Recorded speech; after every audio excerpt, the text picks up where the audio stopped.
তো নমস্কার বন্ধুরা, আজ শনিবার 1 আগস্ট। আসুন দেখে নেওয়া যাক পশ্চিমবঙ্গ এবং বাংলাদেশের আগামী 7 দিনের আবহাওয়া কেমন থাকতে চলেছে সেই নিয়ে আজকের আবহাওয়ার রিপোর্ট।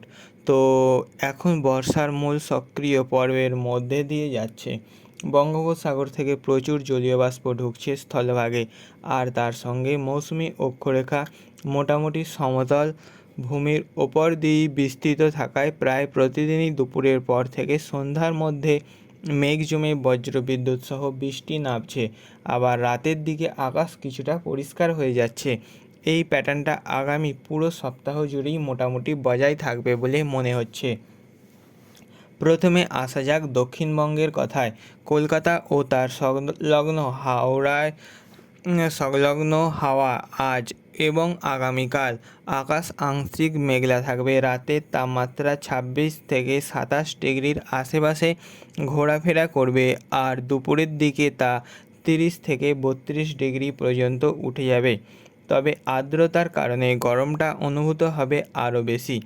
বিশেষ করে দুপুরে অনুভূত তাপমাত্রা 38 থেকে 42 ডিগ্রি পর্যন্ত ছুঁয়ে যেতে পারে। রবিবার এবং সোমবার নাগাদ বৃষ্টির তীব্রতা কিছুটা বাড়বে। বিকেলের দিকে হঠাৎ জোরালো বজ্রপাত সহ মাঝারি থেকে ভারী বৃষ্টি হওয়ার সম্ভাবনা যথেষ্ট।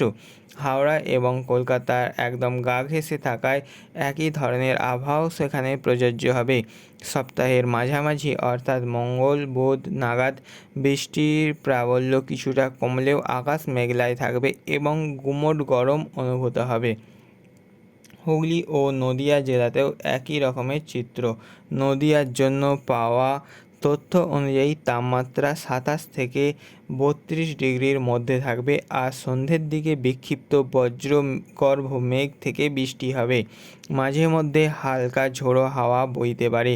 হুগলি নদিয়ার একদম পাশেই অবস্থিত হাওয়া, সেইখানেও প্রায় অভিন্ন পরিস্থিতি বজায় থাকবে। উত্তর এবং দক্ষিণ 24 পরগনাতেও কলকাতার মতোই আর্দ্র গরম আর বিকেলে বজ্রবৃষ্টির ধারা চলবে। বিশেষ করে দক্ষিণ 24 পরগনার উপকূলবর্তী অঞ্চলে বাতাসের গতিবেগ কিছুটা বেশি থাকতে পারে সমুদ্র নৈকট্যের কারণে। মুর্শিদাবাদের তথ্য বলছে সেইখানে দিনের তাপমাত্রা 27 থেকে 32 ডিগ্রির মধ্যে থাকবে। তবে অনুভূত তাপমাত্রা দুপুরে 40 ডিগ্রির কাছাকাছি চলে যেতে পারে। সপ্তাহের শুরুর দিকে বিক্ষিপ্ত বৃষ্টি হলেও বুধবার বৃহস্পতিবার নাগাদ কোথাও কোথাও ভারী বর্ষণের সম্ভাবনা রয়েছে। মালদা জেলাতেও প্রায় একই রকমের প্রবণতা দেখা যাচ্ছে। দিনে গরম আর্দ্র আবহাওয়া, সন্ধ্যায় মেঘ জমে বজ্রবৃষ্টি। বীরভূম এবং পূর্ব বর্ধমান জেলা, মুর্শিদাবাদ এবং বাঁকুড়ার মাঝামাঝি অবস্থানে থাকায় সেইখানে অনুভূত আবহাওয়া প্রত্যাশিত, অর্থাৎ দিনে 26 থেকে 32 ডিগ্রির মধ্যে তাপমাত্রা এবং বিকেলে বজ্র বিদ্যুৎ সহ বৃষ্টির সম্ভাবনা লক্ষ্য করা যাচ্ছে মুর্শিদাবাদ এলাকায়। পশ্চিম বর্ধমান এবং বাঁকুড়া জেলার জন্য পাওয়া তথ্য অনুযায়ী তাপমাত্রা সামান্য বেশি থাকবে। দুপুরে 32 থেকে 33 ডিগ্রি পর্যন্ত তাপমাত্রা থাকতে পারে এবং অনুভূত তাপ কোথাও কোথাও 42 ডিগ্রি ছাড়িয়ে যেতে পারে। ঝাড়গ্রাম এবং পুরুলিয়া জেলা, এই দুই জেলায়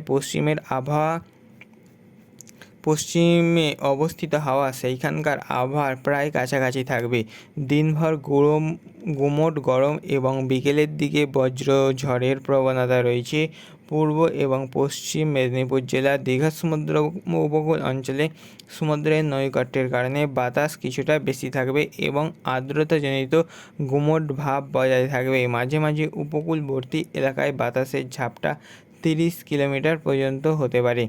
এবার আসা যাক উত্তরবঙ্গের কথায়। দার্জিলিংয়ের পাশে তাপমাত্রা সমতল ভূমির তুলনায় অনেকই কম।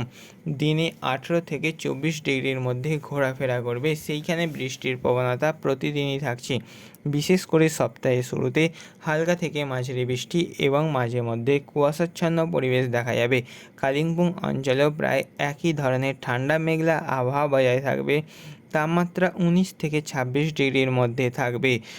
শিলিগুড়ি এবং জলপাইগুড়ির সমতল অংশের তাপমাত্রা তুলনামূলক বেশি, 26 থেকে 32 ডিগ্রির মধ্যে থাকবে।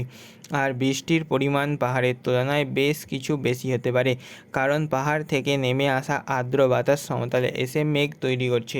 আলিপুরদুয়ার জলপাইগুড়ির কাছাকাছি অবস্থানে থাকায় সেইখানেও একই রকমের মাঝারি থেকে ভারী বৃষ্টির সম্ভাবনা সপ্তাহ জুড়ে থাকছে।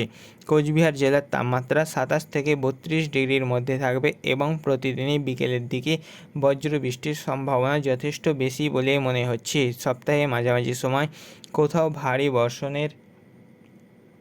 ভারী বর্ষণও হতে পারে। উত্তর এবং দক্ষিণ দিনাজপুরের জেলা কোচবিহার ও মালদায় মাঝামাঝি অবস্থানে থাকায় সেইখানেও একই ধরনের আর্দ্র গরম এবং বিকেলে বজ্রপাতের প্রবণতা থাকছে। এবার আসি বাংলাদেশের কথায়। ঢাকা এবং তার আশপাশের অঞ্চলে দিনের তাপমাত্রা 25 থেকে 31 ডিগ্রির মধ্যে থাকবে, তবে আর্দ্রতার কারণে অনুভূত তাপমাত্রা দুপুরে 38 থেকে 41 ডিগ্রি পর্যন্ত পৌঁছে যেতে পারে। সপ্তাহ জুড়ে প্রায় প্রতিদিনই সকালের দিকে আকাশ কিছুটা পরিষ্কার থাকলেও দুপুরের পর মেঘ জমতে শুরু করবে এবং বিকেল সন্ধ্যায় বজ্র বিদ্যুৎ সহ মাঝারি থেকে ভারী বৃষ্টির সম্ভাবনা যথেষ্ট প্রবল। রাজশাহী বিভাগে প্রায় অনুরূপ পরিস্থিতি। দিনে গরম এবং রাতে কিছুটা স্বস্তিদায়ক আবহাওয়া, তবে সপ্তাহের মাঝামাঝি সময়ে বিক্ষিপ্ত ভারী বৃষ্টির পূর্বাভাস রয়েছে, যা কোথাও কোথাও 15 থেকে 18 মিলিমিটার পর্যন্ত হতে পারে। খুলনা বিভাগে কলকাতা এবং বরিশালের মাঝামাঝি উপকূলীয় এলাকার অবস্থিত হওয়া সেইখানকার আবহাওয়ার এই দুই জায়গার প্যাটার্নের সঙ্গে সামঞ্জস্যপূর্ণ হবে বলে ধরে নেওয়া যায়। অর্থাৎ উপকূলীয় আর্দ্রতা, দিনে গরম এবং বিকেলে ঝড় বৃষ্টি। বরিশাল বিভাগের উপকূলীয় নৈকট্যের কারণে বাতাসের গতি তুলনামূলক বেশি থাকবে এবং মাঝে মাঝে ভারী বর্ষণেরও সম্ভাবনা দেখা যাচ্ছে। সিলেট বিভাগের তাপমাত্রা 25 থেকে 32 ডিগ্রির মধ্যে থাকবে, তবে পাহাড়ি এলাকায় নিকটবর্তী হওয়ায় সেইখানে বৃষ্টির পরিমাণ এবং অন্যান্য জায়গার তুলনায় কিছুটা বেশি হতে পারে। বিশেষ করে সপ্তাহের প্রথম দিকে ভারী বর্ষণের সম্ভাবনা রয়েছে। রংপুর বিভাগে কোচবিহার এবং দক্ষিণ দিনাজপুর এর কাছাকাছি অবস্থানে থাকায় সেইখানেও একই রকমের আর্দ্র আবহাওয়া এবং বিকেলে বজ্রবিদ্যুৎ সহ ঝড় বৃষ্টির প্রবণতা লক্ষ্য করা যাচ্ছে। ময়মনসিংহ বিভাগে ঢাকা এবং রংপুরের মাঝামাঝি এলাকা থাকায় সেইখানে দিনে গরম এবং বিকেলে মেঘ জমে বৃষ্টি হওয়ার প্রবণতা থাকছে। সামগ্রিকভাবে বলা যায়, আগামী সপ্তাহ জুড়ে গোটা পশ্চিমবঙ্গ এবং বাংলাদেশ জুড়ে বর্ষার সক্রিয় দশা বজায় থাকবে। সমতল অঞ্চলে দিনের তাপমাত্রা মোটামুটি 7 থেকে 32 ডিগ্রির মধ্যে ঘোরাফেরা করবে। আর্দ্রতাজনিত কারণে অনুভূত তাপ তার চেয়ে অনেক বেশি মনে হবে। পাহাড়ি এলাকার তাপমাত্রা তুলনামূলক কম থাকবে এবং সেইখানে বৃষ্টিপাত নিয়মিত হতে পারে। প্রায় প্রতিদিনই দুপুরের পর থেকে আকাশ মেঘলা হয়ে বিকেল এবং সন্ধ্যায় বজ্র বিদ্যুৎ সহ ঝড় বৃষ্টির প্রবল সম্ভাবনা। তাই বাইরে বেরোনোর সময় ছাতা বা রেনকোট সঙ্গে রাখার পরামর্শ দেওয়া হয়েছে। উপকূলীয় অঞ্চলে বাতাসের গতিবেগ তুলনামূলক বেশি থাকতে পারে, তাই মৎস্যজীবীদের গভীর সমুদ্রে যাওয়ার আগে সতর্কতা অবলম্বন করা উচিত। আজকের এখানেই নিউজ আপডেট এখানেই শেষ হচ্ছে। দেখা হচ্ছে কালকের নিউজ আপডেটে। ততক্ষণের জন্য ভালো থাকবেন আর চ্যানেলটি সাবস্ক্রাইব করতে পারেন এরকম আবহাওয়ার সংবাদ দেখার জন্য।